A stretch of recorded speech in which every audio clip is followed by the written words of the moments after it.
பத்மபூஷன் விருது பெறுகிறார் அஜித். இந்தியாவின் 3வது மிக உயர்ந்த விருது ஜனாதிபதி கையில் வாங்க போகும் தல.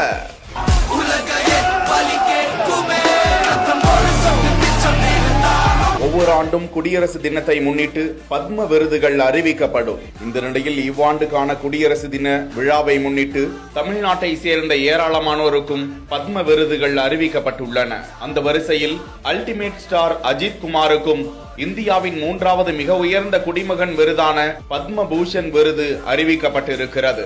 நாட்டின் உயரிய சிவிலியன் விருதுகளில் ஒன்றான பத்ம விருதுகள் பத்ம விபூஷன், பத்மபூஷன் மற்றும் பத்மஸ்ரீ ஆகிய 3 பிரிவுகளில் வழங்கப்படுகின்றன. கலை, சமூக பணி, பொது விவகாரங்கள், அறிவியல், பொறியியல், வணிகம், தொழில், மருத்துவம், இலக்கியம், கல்வி, விளையாட்டு, குடிமை பணிகள் என பல்வேறு துறைகளிலும் சிறந்து விளங்குபவர்களுக்கு இந்த விருது வழங்கப்படுகிறது.